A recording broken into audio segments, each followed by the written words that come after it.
I'm going on yet another trip. Another unplanned one, but this was planned by a family member and they had assumed I was also going to be going, so they like set the whole thing up and I was unaware that it was going to be happening. So surprise trips, it's fine. I'm going on more trips. I've gone on more trips in the past 5 months than I have in like 6 years. Yeah, ever since lockdown. I think I've been like I don't even think I've been 2 places. I think I've been 1 place, and that was last year. Wow. Yeah, COVID really messed up. Like, cause I used to go on trips like all the time. I'm a cosplayer. So I used to be like constantly going to conventions, and lockdown COVID just completely fucked that up. So yeah, I'm getting back into the groove, but very fast. But because I'm going on a little bit of trip, I want to have like a little bit of a separate reading vlog for it, so that the footage isn't like, if I take footage, I'm planning on taking videos, so I can put it into here. But I don't really want to like cram that into the other vlog that I'm doing at the moment, because it's just going to be kind of interspersed weird. So taking a break from that one, doing this one, and then this one can be like a nice little condensed vlog for said trip. I'm going to West Virginia for the Wasteland Jamboree and taking you with me as much as I can. Anyway, I don't know what's going to really be going on, to be totally honest. I need like a selection of books to read on the way up. It is going to be at the start of May, so I want like a selection of books that I need to read for May, so I can have things to read on the way up, possibly during. I don't know what lines are going to be like, so I need something digital that I can take on my reader and possibly read in line. And then I need things to read on the way back, because we're driving. Why are we driving? I don't know. I didn't make the plans. I would be flying, but the fact I don't have to drive, I'm like, okay, whatever, you do you. If I don't have to drive, I'll take me anywhere. So since we're starting in May, I'm going to do my 2 Buzzword-a-thon books, no, actually we're not going to do my 26 and 2026, because my 26 and 20, I'll do one of my 26 and 2026. I'm not going to do my monthly pool though, because my monthly pool for May is Black Rain by Masuji Ibuse, which is about the bombing of Hiroshima in World War II. And I feel like maybe taking this to a Fallout event where bombing is a really big thing and they literally have a weapon called the Fat Man. I'll read this later. I am going to be reading some dystopian. So I've got, to set the vibes, I want to read The Road. Do I remember who that's by? No, where's my phone? The Road by Cormac McCarthy. Wool by Hugh, Howey. And then the tentative one that I'm not really sure I'm going to end up liking, but I'm going to read anyway, is A Boy and His Dog. I didn't write down who that was by, hold on. Harlan Ellison. But all 3 of those are relatively short, so I want some like backup reading material, but I want options for my not backup reading material, what I'm going to read after I finish those, because those are not going to keep me busy for a long weekend by any means. I think the longest one is maybe like 100 and something pages. That's not going to cut it. So I'm going to bring along my 2 Buzzword-a-thon books, one of which will be digital, maybe both of them. If I can get them both digital, I'll do that. And then, as I said before, my 26 and 2026. For 26 and 2026, I'm going to read, or try to read, Disorientation. And then for my Buzzword-a-thon reads, I need something with a border. I decided I'm going to read The Starving Saints by Starling, because this very clearly has a border and that makes it very easy as a pick. I am a little bit nervous about this one though, because while I am very excited for like medieval, medieval nuns and weird shit, I feel like I'd be super down for it. It doesn't have the highest ratings, which makes me wonder, I might not give it the highest ratings, but we'll see. Maybe I'll surprise myself. And the other Buzzword-a-thon word was make, made, or making, which I did struggle with a little bit. I ended up having to go with like something that I like pulled off of the reader recommendation area, because I couldn't find anything that I actually wanted to read, and I don't own anything that I'm aware of with making in it, or make. I don't think I do. So we're gonna go with Make a Scene by Me Grace, which is just completely different from like everything else I've decided to read in this vlog. But who knows, maybe I'll read everything and be like, I could use some frothy romance. And we're gonna go, I think it's fake dating. Yeah, fake dating. Cool, love fake dating. And then I think I might want to throw caution to the wind and possibly regret this, but I'm gonna do a bubblegum pool too. And if I end up having to read beyond the weekend of the vlog in order to finish this, so be it. I want to see what I get. Oh, I don't think I ever, so when I finish all the quarters in that, I have a set amount of quarters, and when I go through all the quarters, I allow myself to buy a new book. And I'm not following it perfectly. Most of the books I do end up buying, regardless of this, are used books from like the book rescuers. So those don't really count because they're really cheap, making my rules as I go. First I went out looking for this, but then I was able to get it for $5 from Barnes & Noble. And then also it was technically free because I had a $5 credit. So I got this for free. So this doesn't count, right? Okay, glad we established that. So I ended up getting Oh, and this was also $5 off. So, you know, it was like free. I ended up getting, is this pronounced Innamorata by Ava Reid? Which I've heard terrible things about, which made me really want to read it. I've only read one thing by Ava Reid, and God, this is such a pretty book. I liked it well enough that I want to read more from Ava Reid, and I figured I'm obsessed with this cover. I'm gonna try this. And it has the sprayed edges, which actually I'm not a huge fan of, but whatever. So that's the new book I bought. And now back to the gumball machine.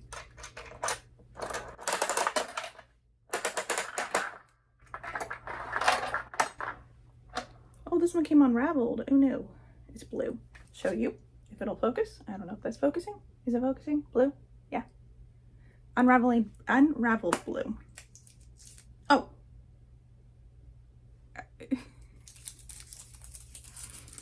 It's The Night and the Moth, which, weird how that happened, because the last bubblegum pull I pulled was Emily Wilde, which I read for my Rainbow Reading Challenge. And I also read this for my Rainbow Reading Challenge. So that's back to back. Let me go get another quarter. We'll try that again. Considering I only read 8, it should be 8 because Cherry Blossom wouldn't have been in here. Oh no, it would have been 9 because there was okay. Considering I only read about 9 out of the, this is closer to like 130. It's kind of weird that I got 2 in a row that are ones I've already read. I better not get a third one. That would just be weird if I can get the quarter in.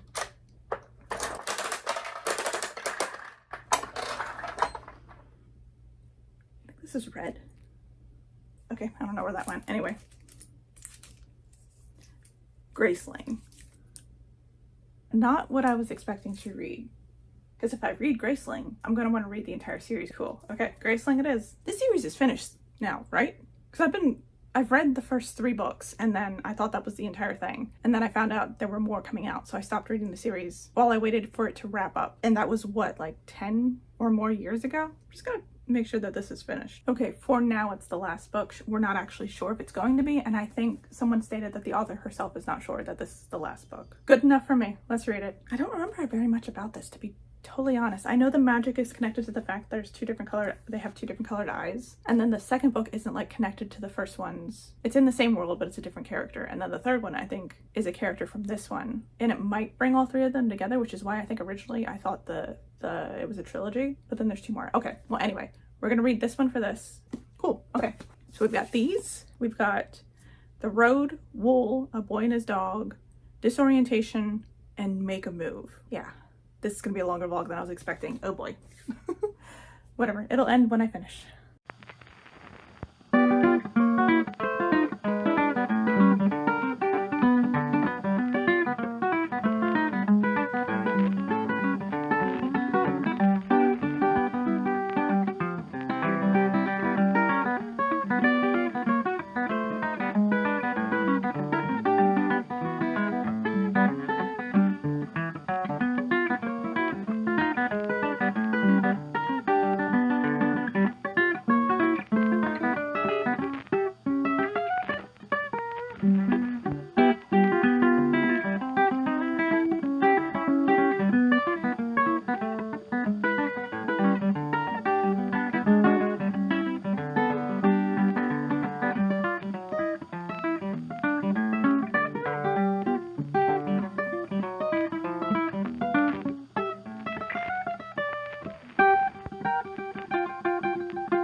I'm back. And I got just a few goodies. There's a fly in here. Oh, it's gonna drive me absolutely nuts. I hear you. I have 2 cats in this room. I have Harley, which if you're wondering why she always has like a bed right here, it's because whenever I'm recording something, if I'm like talking at the same time, she will climb all over me. And the best way to stop her from doing that is to put her bed down. She just gets right in it and leaves me alone. And then I also have Hazel over here. You can't see. Neither of them. Oh, and I hear Luna outside the door. Neither of them care about this fly. You wanna come in, Luna? Okay, I now have 3 cats. I don't think any of them. Ma'am, that is a precarious position. Luna is my street cat, and she just has the balance of a hamster on the edge of a table. Like she's gonna fall. Do you need help getting down? And yet still nobody is getting this fly. Okay, I've already gotten off topic. I'm back. I have 3 cats, I have a fly. I got a lot of stuff. Let's talk about what I did, what I read, and what I got while I was in West Virginia for the Wasteland Jamboree. Now you already saw like all the footage I took while I was there. I didn't take as much footage as I would have liked because I was just so overwhelmed by everything happening. It wasn't a huge con. It was like a little, almost like a market type deal, but then there was also there was like a gala and there was like the jamboree part, there was the market, there was a LARPing section in the back. So it was definitely on the smaller side. I've been to some very big conventions. I go to Dragon Con and that is like the biggest thing I've ever been to, I think. I haven't been to MetroCon in a very long time, but I think it's bigger than when I used to go to MetroCon. I don't know what MetroCon's numbers are now, but I was still like super overwhelmed by like everything happening because I've never been to an outside market kind of deal like that before. And it was really cool. I wish I had cosplayed, but I thought it was going to be, I was under the impression it was going to be in like the mid 80s. So I didn't like put together a cosplay because I was thinking like, oh, if I cosplay, I would probably want to do like either Vault Suit Nora or maybe Piper. Fallout 4 is my favorite of the Fallouts. It was previously New Vegas, but I've like played through them frequently recently, and I've decided 4 is my favorite Fallout. Specifically for the building aspect, not the storyline, but Fallout 4 is my favorite. But I thought it was going to be a lot hotter, and I'm at a point right now, I'm on a medication that I cannot take heat tolerance. I have no heat tolerance. I cannot take heat. So big cosplays were a big no-no. Come to find out like a couple of weeks beforehand that it actually was going to be in the high 50s, which it was. It was in like the 40s and the 50s. So I could have absolutely gotten away with wearing something. And I didn't have anything prepared because I don't have any Fallout 4, or I don't have any Fallout cosplays, period. But now I'm going to keep one on the back burner as like a just in case. So I learned my lesson with that. They're not having it next year. They're having it the year after. So I will be going to that one again. But I didn't cosplay this time. I just wore my dog meat shirt. And overall, it was just a nice time. It was nice being outside. It was nice going to all the vendors. It was nice listening to music and seeing everybody's outfits. I didn't go to the gala, and we didn't end up going on any of the tours because I was there with my family and we wanted to like explore ourselves. So we would be at the convention a little bit, then we'd go out and explore the different places. West Virginia is beautiful. I'm pretty, unless I went there when I was younger, this is, I'm pretty sure, the first time I've been to West Virginia. And I'm originally from Maryland, so I'm used to like the foliage. Those mountains though.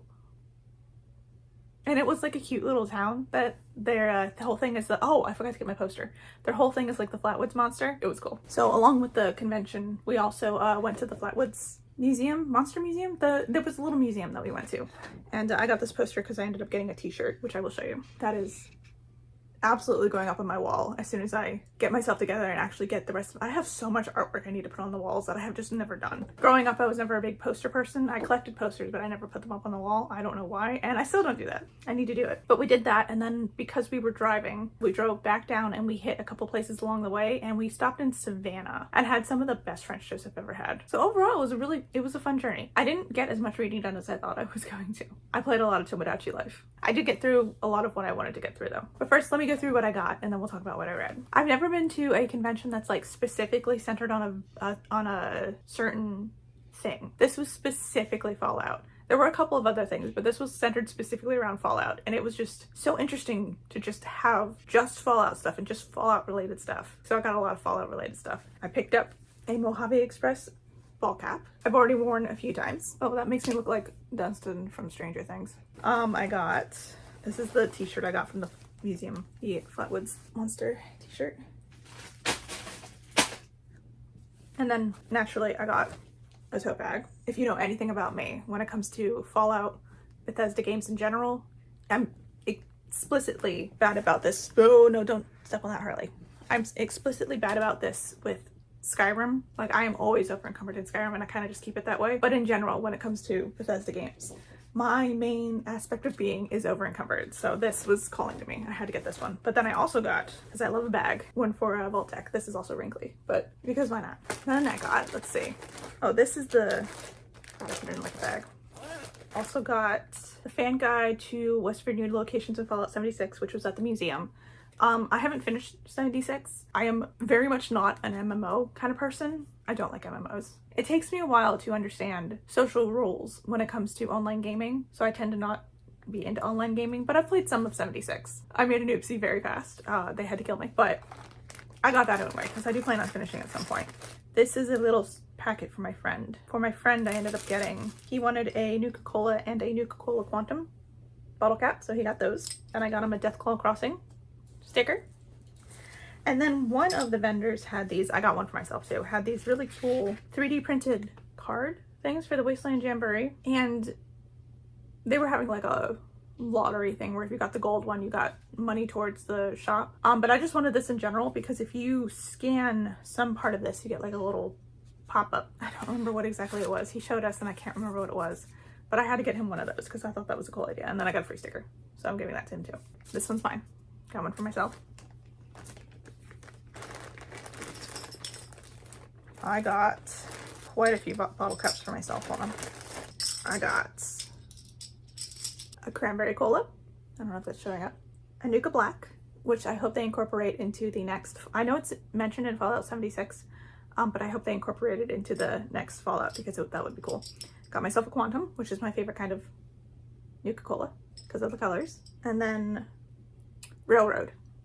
I keep wanting to call it Little Lamplight. It's the Railroad.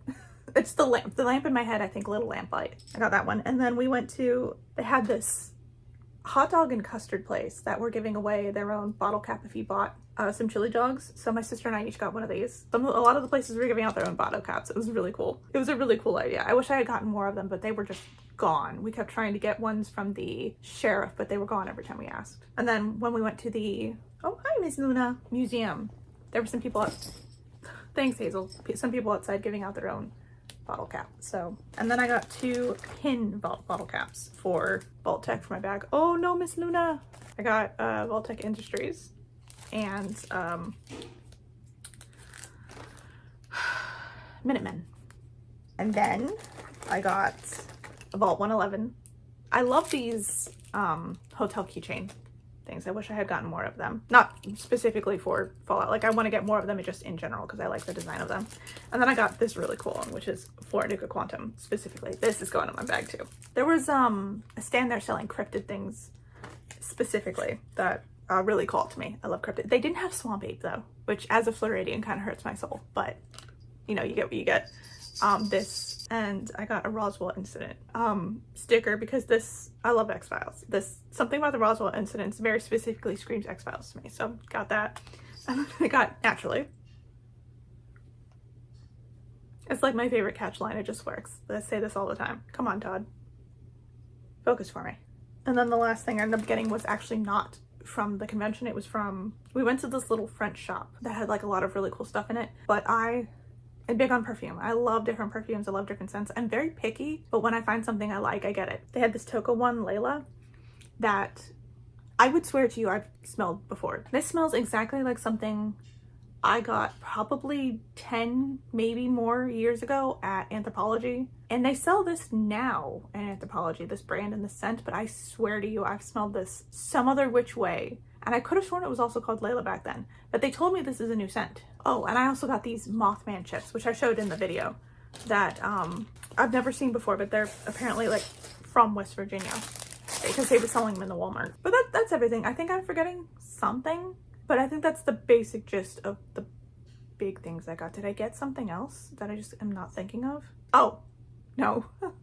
We went to H Mart on the way home. We stopped in Orlando and went to H Mart, and I got a little alien keychain. That's what I'm thinking of. I got a little alien keychain in H Mart because it was just so fucking adorable, and I don't know if you've ever seen it. I have like a little alien thing of alcohol, even though I don't really drink alcohol, that my dad got me because aliens. So now we can move on to what I read. I didn't get everything read. I'm still working on 2 of them, but for the most part I got done what I wanted to, or got done. I DNF'd 1 of them. Okay, yeah, so these are not in order, but I did end up reading The Road, which I ended up switching to audiobook alongside reading it, which was difficult because a lot of the audiobooks are abridged and then the book is not. So I struggled a little bit finding that one, but I did eventually find an audiobook that matched up to the book. It was really neat seeing how it influenced the way The Last of Us came about. Though it is one of the influences for The Last of Us. That's not the influence for The Last of Us.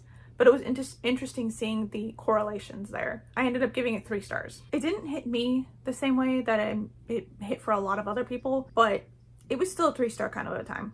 The writing was a little bit too much for me. Like, I understand what he was going for and why he wrote it the way he wrote it. It kind of hurt my brain at certain points. Like, the structure of the sentences was very odd.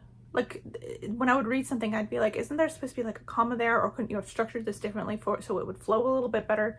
But I think that was kind of, it wasn't supposed to be like this perfectly flowing picture. If you don't know what The Road is about, it's about a man and his son traversing a post-apocalyptic landscape and just trying to get by and survive. They're dealing with not being able to find food sources, the danger of other people, and cannibalism. Not them specifically, cannibalism, like having to deal with cannibals because food is so scarce. It's a dangerous world. And speaking of dangerous worlds, I also read A Boy and His Dog, A Boy and His Dog, which this one was specifically for the Fallout vibes because it's one of the sources of inspiration for Fallout. And you could really see where they were coming from via this one. Like, they've got the underground vaults, so to speak. They've got the raiders. They weren't called raiders. They were called, in my mind I was calling them raiders, but they're called something else. You could definitely see where the vibes were coming from. On that note, though, I almost DNF'd it. By the end, I could see why certain decisions were made, but the execution was just... In A Boy and His Dog, you're following a boy whose name what's his name? Albert? Not Albert. It's not Albert, is it? Because isn't Albert the canonical, quote-unquote canonical name for Fallout 3's character? What was his name? The dog's name is Blood, and the dog can communicate telepathically with the boy.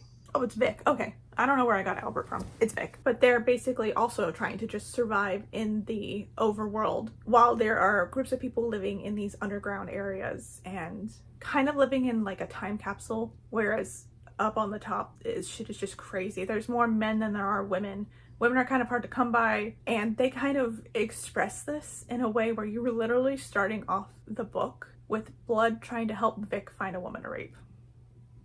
Like, that's just what he does. And he's very explicit about it. And they start off this book looking for a woman to rape. They find one. He does in fact rape her, and then she ends up enjoying it. They portray it as her enjoying it. And there is a little, I'm going to be a little bit spoilery about A Boy and His Dog, but it pissed me off. Well, I'll put my hand up while I'm talking about it, but she comes from one of the vaults and like convinces him that it's this place and just like talks about it with him. She acts like she doesn't want to talk about it, but she does end up talking about it with him, and she leaves her key behind at one point. He takes the key, he goes to the vault, and we come to find out that like she had been pretending to enjoy him raping her in order to get him into the vault, but she's still in love with him, and she's still like, yeah, I did actually enjoy it. Yeah, you were raping me, but like I enjoyed it. That's not, you didn't have to go that direction with it. You really didn't have to go that direction. I know they're trying to portray that Vic is like not this good person, and the world he lives in requires him to not be a good person, but that was stupid. I did not vibe with that. I didn't like it at all. I can put my hand down now. 1 star. Did I say that? I gave it 1 star. I liked the vibes for the Fallout section where like you could really tell where Fallout got its inspiration from those parts, but the rest of it, no. And then while I was looking for an audiobook of The Road that matched up with the book, I started reading Disorientation, and that ended up being a really easy read to get through, at least to start with. In Disorientation, you're following a woman named Ingrid who is working on her dissertation about these works from a Chinese immigrant who had recently died. But you start off with her really struggling with the dissertation, and it just kind of devolves into her getting so ingrained in this dissertation to the point where she is like trying to track down, she finds this note and she's trying to track down who this note came from, because it seems like it's somebody who has a lot of information about the author, whose name is escaping me at the moment. What was the author's name? Zhao Chou? So she tries to track this person down to get information on him, and then when she's doing so, she sees what she thinks is the dead author going into this house, and she sneaks into this house and just discovers something that completely upends everything. Certain things that happened made me so angry, which absolutely was the point. First off, basically every character in Disorientation is absolutely insufferable, and I kind of liked it. I actually liked it a lot. I liked that I would get a character would come on, not on screen, but like would come on page and I'd be like, ugh, you're back, what do you have to say now? And then it would just keep going. And then we would get Ingrid's point of view. It's all in Ingrid's point of view. We would get Ingrid's input on whatever was going on. I'd be like, Ingrid, go, come on. But it was fun. I was having a good time. The problem with this one was it was so long. Like where was I? I was like a quarter of the way through. And in my mind, I'm like, okay, we gotta be like a little over halfway now. We should be wrapping up soon, right? No. It just kept going and going and going. It was well paced. It just wouldn't fucking end. And also was maybe to a point Disorientation, it was a little all over the place, but you know, with a title like Disorientation, I think that was intended. But the thing that really got me with this one, I ended up giving it 3 stars. The thing that really got me with this one was the very last bit of the book made me so mad. And yes, that was the intention, I am sure. But oh, what do you mean? What do you mean with that last scene? Someone needs to put that person down. Yeah, I probably would have been closer to 4 stars or higher if it hadn't been as long as it was. Because there were a lot of points where I was like, can we wrap it up? I do very distinctly remember, though, there was a character in here who gave a speech. I want to say it was like halfway through the book, but he was giving this speech and I was sitting there. Did I swap to the audiobook at that point? I swapped to the audiobook at one point because I was working on getting stuff together. I didn't want to stop. I wanted to see where it was going. So I put the audiobook in, but I remember I had to stop, like, I don't know, every couple of minutes, maybe even every couple of seconds, to just stare and just like, did he just say that? Is he really saying this right now? I wish I had recorded myself because I was constantly just like. But if you like insufferable characters and a wacky ass plot line that will piss you off, this is the book for you. Just be warned, it's kind of long. Now, the only physical book I have that I'm actually kind of devastated about, The Starving Saints, I ended up DNFing. I'm pretty sure I got to the 100-page mark, roughly.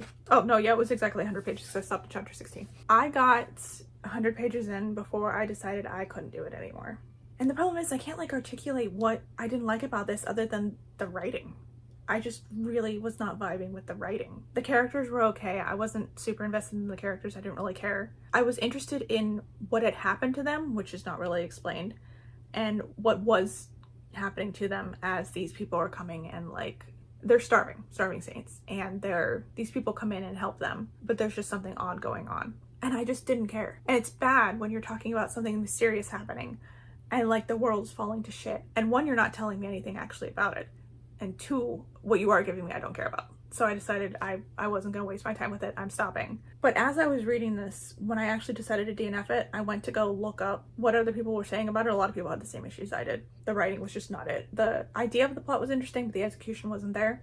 Come to find out, Caitlin Starling, I've read one other book from them, The Luminous Deep, and I give that 1 star. And I didn't connect that this was, when I read that, I very specifically went through my TBR and removed all the other books from Caitlin Starling because I thought the writing style is just absolutely not for me and I don't want to give it another try.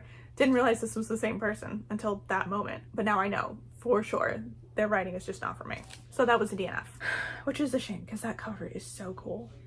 Like this I'm devastated that I did not like this, period. And I don't think reading the rest of it will make me like it anymore because this is such a cool book. And then the only other thing I got done, which I didn't technically actually get done until after I'd already come back and I got reading through it while I was unpacking, was Make a Scene. I'm a little bit torn on this one because it was cute, but the pacing was just like, I can't snap very well, rapid and like 0 to 100. And I think if it had been longer and had more buildup, I would have enjoyed it more, but it had like no buildup, like 0 buildup. And I like a little buildup when it comes to my romances. I did think the book itself was very cute. The characters were cute. Their dialogue was cute. On that note, though, the smut scenes, oof, not my kind of smut scene. When I tell you they went, the story itself went 0 to 100, this went from like 0 to 1,000 in like a split second. Like I very specifically have a note that says they're getting a little spicy. It's like a quarter of the way into the book, maybe a little bit more. It was a very short book, but it's their first spicy situation. Quote, "Is this how you ride my face? Sir, we just got here. We've been here maybe 2 seconds. What are we doing?" That came up and I almost put the book down. Maybe I could deal with it if it had like more build up to it. No, he just like came straight up with that sentence. Anyway, if it weren't for that, I probably would have given this like a 4 stars. Like a 4 stars? Like 4 stars. I gave it a 2.5. Because overall, it was pretty cute. I wish I'd had more build up. I liked the characters. I'm debating reading the other ones just for the characters and maybe skipping over the sex scenes. It was definitely on the short side. Now, of the things I'm actually currently reading, because I'm DNFing The Starving Saints, which is my border book for the Buzzword-a-thon, I'm going to, what did I do with it? Did I put it somewhere? Well, I'm going to be reading Ace of Spades if I could figure out what I just did with it. I thought I put it there so I could just grab it, but it's not there. So what did I do with it? Well, anyway, Ace of Spades, well, I'm gonna try instead for border because it has that border around the cover. I haven't actually gotten into that yet. And I also haven't gotten into it. There's Graceling. Okay, so what did I do with Ace of Spades? I haven't gotten into Graceling yet, but I think I'm going to save this one for last. So I'm going to read Ace of Spades and then Graceling. The one I'm actually in the middle of right now, though, is Wool. And I initially started off with Wool, wanting to read the first little 56-page story, whatever one. But I finished that, and then I went, I gotta read the whole omnibus, which is like 5 or 6 stories. So I'm in that right now. It's 600 pages, so we might be here for a while. But it's interesting. In Wool, you are... Oh, I didn't talk about what Make a Scene was about. Make a Scene, you're following a woman named Retta who owns a bake shop, which is situated next to a gym owned by a guy named Duncan.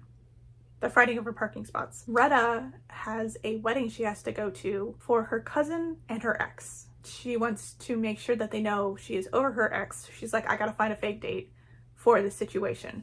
In comes Duncan, who wants those parking spots. And she's like, I'll give you parking spots and a scone recipe if you take me to this thing. And he's like, bet. Things escalate from there.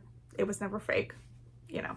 Back onto Wool. In Wool, these people, it's another post-apocalyptic story where these people are living in silos, which I'm a little bit confused about how they're situated because they have these sensors that need to be cleaned off every so often. What happens is the people inside the silos, if they ever express a want to leave, they're allowed to leave, but they must clean those sensors if they're going to be leaving. And that's exactly what happens to this man's wife who expresses a want to get the hell out of there. And they're like, okay, you can leave, but you just have to clean the sensors on your way out. She does. She dies. And the husband who's left behind starts to decide that he also wants to leave because he wants to be with her. So they suit him up and get him ready to go outside. And it's just not what he's expecting. And because it's so short, I don't want to talk more about it too much, but you just kind of go through his thought process of what he's actually being faced with and what he's given up in order to get to this point. And then the rest of Wool, I've only finished that first story. The rest of it, I'm pretty sure it still has to do with whoever is left inside the silo. I don't know what they're going to do about that, but I also don't know what Ace of Spades is about, so I'll get back to you at some point when I've gotten into that and can explain better what it's about. Graceling, I'll also have to get back to you about because I can't remember. I know there's magic. I know the 2 different eye colors has to do with that magic. And I know there's a prince that she falls in love with, but do I remember why? Is she guarding him? Does it say? Oh, she's the niece of a king. Wait. Oh, foreign prince. Okay, I was about to say she's the niece of the king, but she falls in love with the prince. Isn't that her cousin? Never mind, he's a foreign prince. We're okay. All right. So I'll get back to you when I've read some of this, when I've read some of Ace of Spades and when I've gotten farther into Wool. Which one will come up first? Don't know, but I'll see when that happens. All right, I'm heading out, but I figured I'd do a quick little update before I left. I did not end up reading the full Wool omnibus like I had planned. I got to it was either the end of part 2 or the start of part 3 before I went, I'm not vibing with this, so I'm going to cut back and just consider the first short story, the story that I read. I might go back one day and read like the entire trilogy, quartet. I might go back at some point and read the entire thing, but for now, just the first short story. We're going to count that as read. And then following that, I also started Ace of Spades for my border. I didn't really get a whole lot. I read 2 chapters and I didn't get a whole lot from those first 2 chapters, except they're introducing the 2 main characters. The writing is very simple, so I don't have a whole lot to say about it so far because I'm literally, let's see, 20 pages in. I don't know if it's like easy to get through simple or just simple, and that'll affect how I end up feeling about this book, but I'm gonna give it a go. I'll try to give it like 100 pages before I decide what I'm going to do. It's the same day. I got 112 pages. Oh, I guess 111. Chapter 13 into Ace of Spades, and I will be DNFing it. I can't get over the writing. I thought if the plot pulled me in enough, I would have been able to get past the writing like I did with Gossip Girl. Gossip Girl, I just wanted to know who Gossip Girl was. Did I realize by reading the entire Gossip Girl series that they wouldn't actually tell me who Gossip Girl was? No. If I'd known that, I wouldn't have read the series. I would have just watched the TV show. I might have still read the series, but I probably would have stopped a lot sooner than I did. I read everything because I thought by the end of the book, it would have been like, and by the way, this is Gossip Girl. I'm still mad about that. Where was I going with that? Oh, if the plot had been intriguing enough for me to like stick with it and get past the frankly not very good writing, I would have done it. This is not Gossip Girl. The only thing that is similar to, actually, so there's a character in here called Aces that is terrorizing our two main characters, Devon and, they call her Chi, but what is her actual name?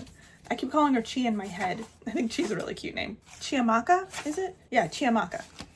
And it basically has all this information and it's basically like setting them up for failure, despite the fact she's now, or I'm sorry, despite the fact that like she's now got the position in the school that she wants. She's like the it girl. She's worked her way to the top. She's kind of a bitch. You know, things are falling apart for her and someone is orchestrating this. Devon is gay. The school doesn't know this. His family doesn't know this. The only people who know are the people he's involved with. It gets leaked. The school knows. His family knows. Harley would like to leave. And it's just odd the way this is orchestrating itself, because I decided I'm not going to read this. I did go and like look and see who Aces was. If you are interested in this book and you don't know who Aces is, do not go to my page bound, because I was jokingly talking about it. I did put a spoiler on it, but I was jokingly talking about it in one of my updates about who I thought Aces was. It turns out I'm correct.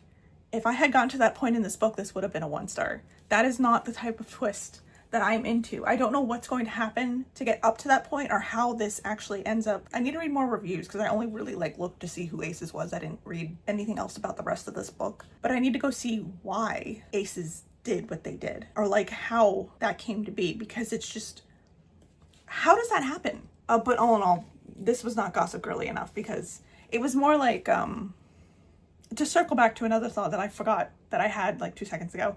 This reminds me more of Pretty Little Liars, because the Aces is antagonizing these two characters, and there's not a whole lot they can do about it. Whereas in Gossip Girl, they're not even really like being antagonized in Gossip Girl. They're more like, this person is just saying things and talking, and they're not, Gossip Girl isn't messaging them directly. Aces, like is messaging them directly and like putting out this information, and this is closer to Pretty Little Liars than it is Gossip Girl.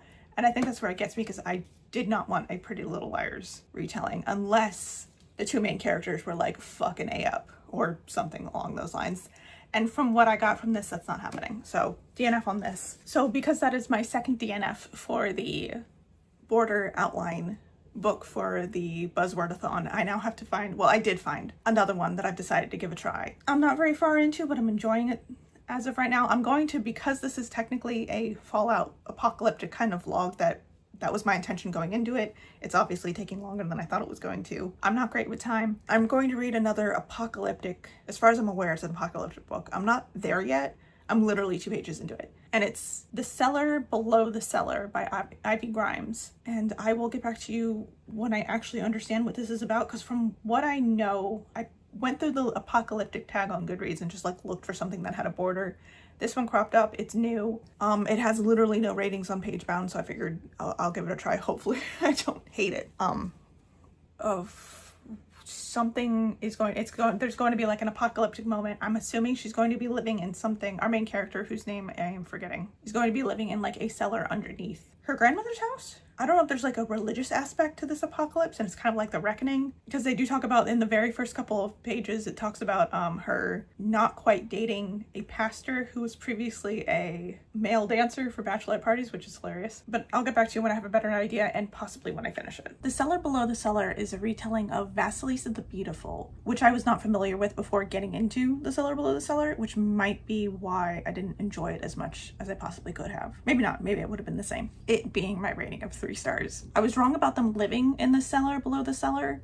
It's just like a weird thing that her grandmother, the main character Jane's grandmother, has that like correlates to the entire story. There is an apocalypse. They do rely on each other to get through this apocalypse, but they don't live in the cellar. There's just odd things happening in the cellar that you learn about throughout the story, but you really get like the ending piece to The Cellar Below the Cellar at the end of, which you learn about as you go. I was saying the cellar beneath the cellar below the cellar. And the thing about The Cellar Below the Cellar for me was I actually needed it to be a little bit weirder. There were definitely moments where I was like, that's kind of odd.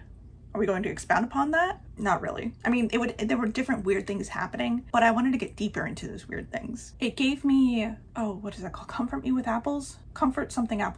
I think it's Comfort Me with Apples.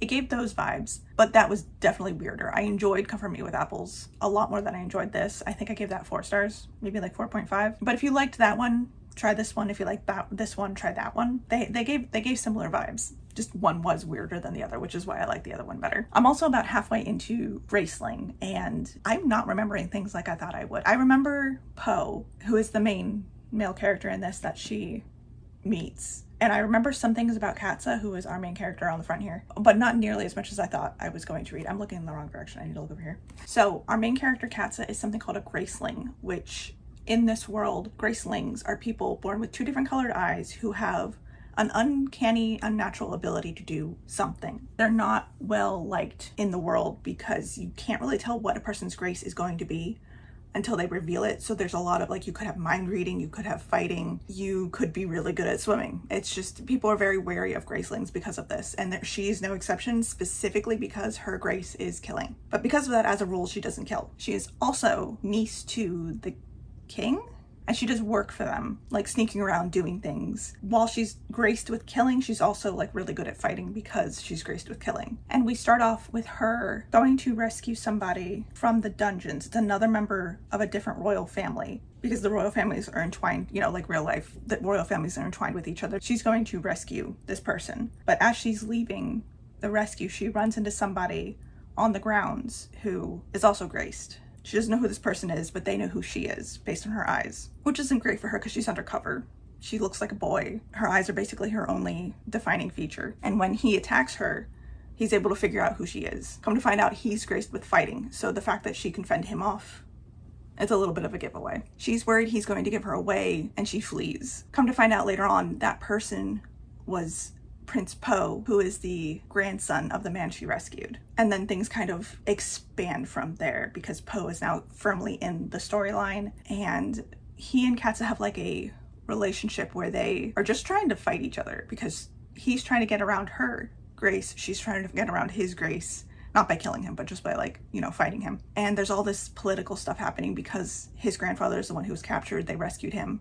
He's trying to figure out what's going on. There's a lot of political intrigue and mysteries and just stuff around the characters that is not being explained yet, but we're getting little bits along the way. And I do remember there's like something that happens. There's a lot of mystery around the other characters in this story. Poe is very much on anything you want. I'm just really hoping one of those things you want is me kind of guy.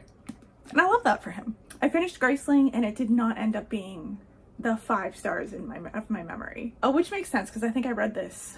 I can look, wait a minute. I want to say I read this 10, 11 years ago, and I've read a significant amount of books since then.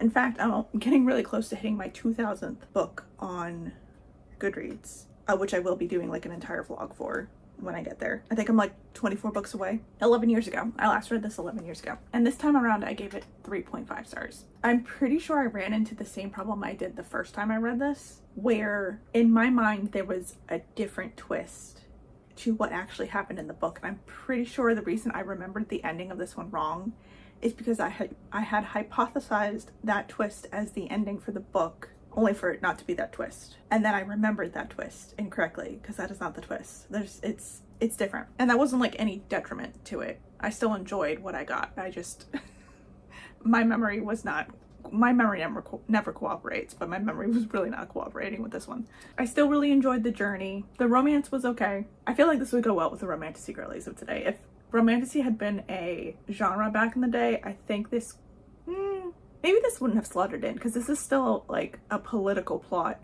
with some romantic elements in it that do take the forefront of the story at one point. It's really not focused on the romance so much as the fantasy, but the romance is a big plot to Katsa as a whole. I don't know, I think this would still go well with like the romantasy girlies today. But I will be continuing the series. If I remember correctly, I really liked Bitter Blue. I've read this one, I've read Fire, and I've read Bitter Blue, and I think Bitter Blue was my favorite. And then I've never read the other two Winter Keep and Sea Sparrow, and I want to see what happens with those, and then I think I'm caught up with a series that is maybe not finished. But I am going to continue on and see how my tastes have changed with these, because I'm pretty sure the whole series was like a 5-star read for me up at the point, which was only the 3 books. Gosh, I'm so behind on everything. I still have to wrap up another vlog that this went into the middle of, and then I have another vlog I'm currently working on, so if my hair is like changing between vlogs, they're all happening at the same time. So sorry about that. So at the end of this, we have a DNF, a 2.5 star, a 3 star, another 3 star, a 4 star, a 1 star, a 3.5 star, another DNF, and a 3 star.